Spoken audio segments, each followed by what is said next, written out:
Okay, well, this is a video for Lambdog. Not really a video response, but we were having a conversation, and in that conversation, I mentioned the death of history, and I kind of want to expound upon that thought a little bit more, and I don't know, tell you what I see and what I mean by this.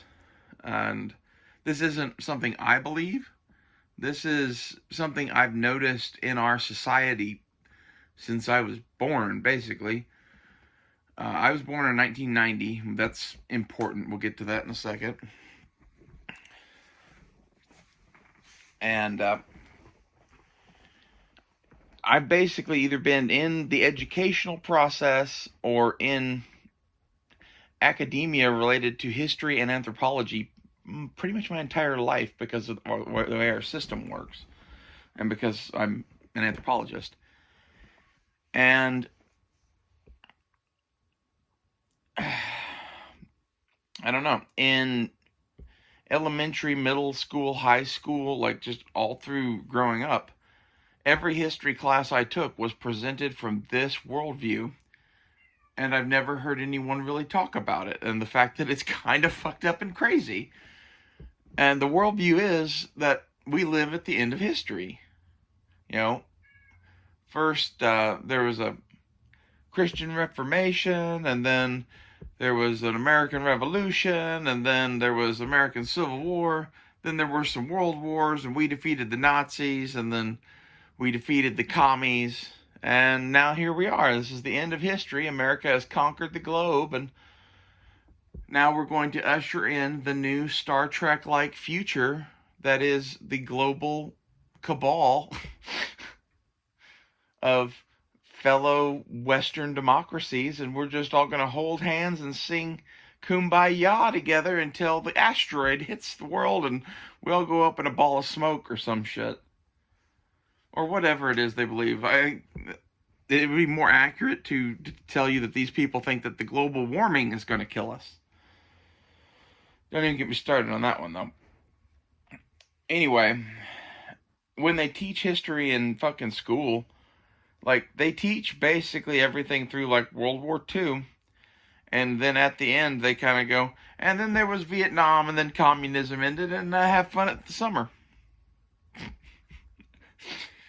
And that aspect of our education, mixed with just kind of the lens through which history has been viewed and presented by the liberal elite, it leads to this: we are at the end of history. You know, we're at the transition point to, you know, the global world order, the Star Trek-like future, the whatever. And I think this is pretty damn disturbing because that's not where we're at. It's evident that that's not where we're at. We are at some point in a giant chain of events leading who knows where, right? Like, there could be something on the scale of the Protestant Reformation or World War II happen tomorrow, happen this year. That is within the realm of possibilities and normal. But because we view ourselves as being at the end of history, major world events are shocking and jarring to us. And I think this is why, at least for my generation and below, COVID and its aftermath has been such like an upheaval. It's not that it really fucked their lives that much. It's that it fucked their feelings and their worldview. Like, their worldview was that, you know, they are homo superior at the end of history and nothing bad will ever happen again. And then we had a global pandemic, and we've been talking a lot about World War III and Civil War and political strife and all sorts of other shit. I really think that this probably fucked their worldview pretty hard. And the reason I said, you know, me being born in 1990 is important is because that's basically when communism fell. And that means I was raised entirely in a world that was post the Soviet collapse. We had won. Especially in the 90s, that was the attitude that I got from people was, history is over, we won, capitalism forever, booyah. And I can't help but fucking see the clip that lives in my head rent free of Yuri Bezmenov talking about how the Soviets were planning to take down the United States. And like, I think basically their plan never died. It's sort of like in the movie Down Periscope, if you've ever seen that with Kelsey Grammer. He plays a submarine commander. Funny movie, go watch it. But towards the end of the movie, he's having a war game with this admiral, and the admiral calls him over the radio to tell him that his submarine has been killed according to the rules of the war game or whatever. And he had just fired 2 live torpedoes at some target ship. And he told the admiral this, and he's like, we may be dead, but our fish still live on. And if they hit the ship, I still win. Har, har, har. That is what Yuri Bezmenov's message is to me about the Soviet Union. I think that they're fucking like covert agents, especially in Hollywood and around the US. They never went away. They stopped receiving orders, started acting on their own, doing their own shit. I think that would explain a lot of what we see in our world today, anyway. I don't know that that's true, but it would explain a lot. But I basically view this like defeat of the Soviet Union as the cause of this death of history type mentality. You could make an argument that it was World War II, but the whole 1950s and 60s going into the later stages Cold War, like, it was very clear that we weren't at the death of history. The story was still unfolding. It wasn't a natural ending point. The Soviet Union collapsing was like Aragon putting on his crown and the Return of the King. Like, oh, this whole thing has been building to this. And then it was followed by like 30 years of the US just having hegemony over the world and doing whatever the fuck we wanted and being the richest motherfuckers on the planet. And, you know, from our perspective, it's pretty easy to see how we thought, well, things are getting better every day. And, you know, the good times are going to keep on rolling. And people thought that shit in like the 1890s too. Like 1890 to like 1914. Everybody thought that they were at the end of history. Everybody did. And this is the thing that I find most disturbing about this is anytime you have a society thinking they're at the end of history like this, I think it inevitably goes like that generation from 1890 to 1914.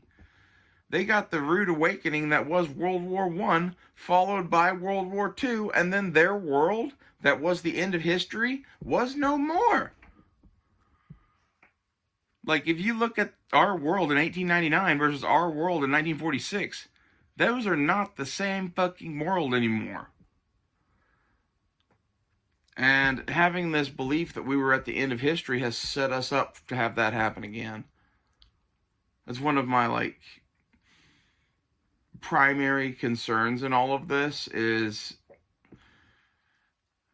yes, whatever, armed conflict seems unlikely and crazy and whatever. Okay, looking at it from a perspective of we're not at the end of history, what is the craziest motherfucking shit that could happen?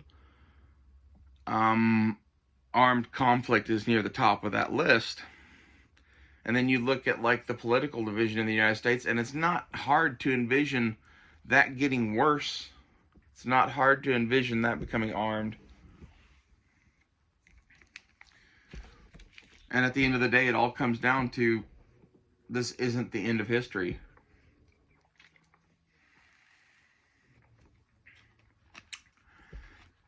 You could make it the end of history if you kept working at it. But people never fucking do that shit. People get lazy. You know, Think of Bane in The Dark Knight Rises. Victory has defeated you, Batman. You know, Charlie is squatting in the jungle, eating his fucking bowl of rice, getting stronger every day, while I'm sitting here in this hotel room, staring at this fucking ceiling fan, getting weaker.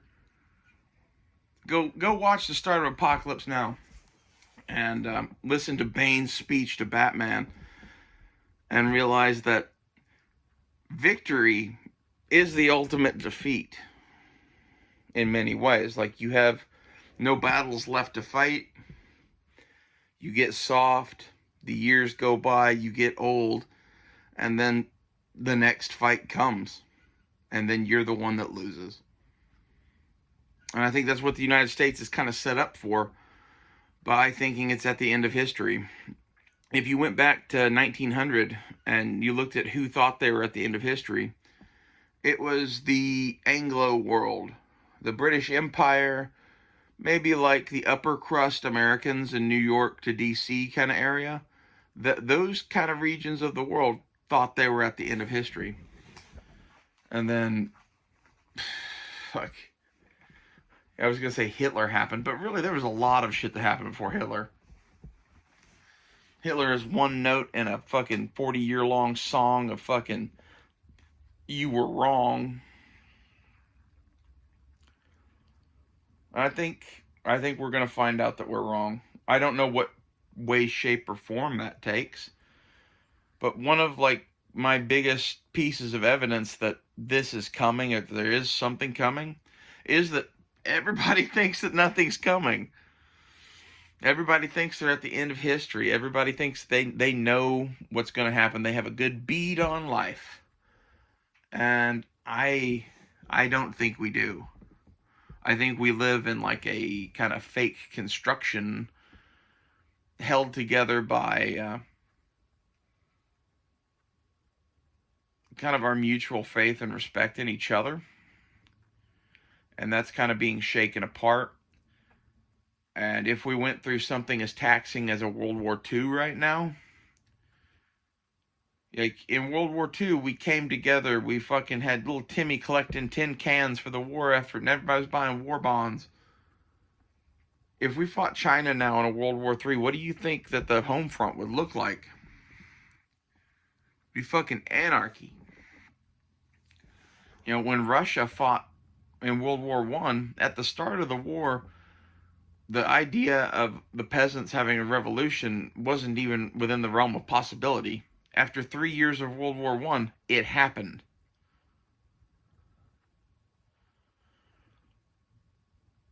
This is the shit that weighs on my heart.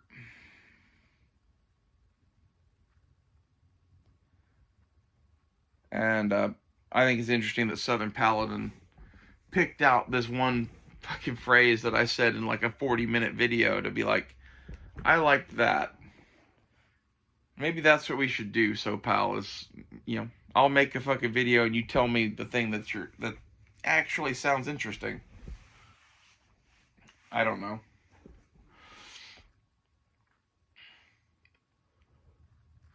But when I mentioned it kind of briefly in passing, I wanted to expand upon this thought, but it was in the middle of a 40-minute video where I was making other points, and I literally thought to myself, no, we shouldn't explain this. It's evident what I mean when I say the death of history, but like, I don't know, I have deeper thoughts on it, and my deeper thoughts is basically kind of a mixture of Yuri Bezmenov and the gay 1890s to 1890s to 1914. Like, those people really thought they had it all. Like, the world was as good as it was ever going to get, and things were never going to be bad again. And they could not have been more wrong. You know, the view that history is this thing that keeps going up forever, I don't, like, what I see is a parabola. Like, it goes up and down like a roller coaster, baby.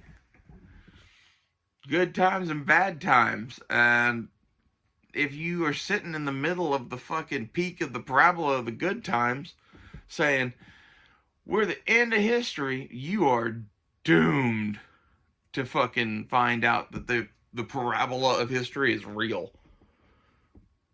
Like, good times are always followed by hard times eventually. Like, maybe it takes 30 years, like it has in this instance. Maybe it takes 100 years. The Reaper's scythe always comes. You know, death still remains the same, and at the end of the day, you know, to quote Batman again, make no mistake here, Mr. Wayne, what you face is death. I'll see you guys later.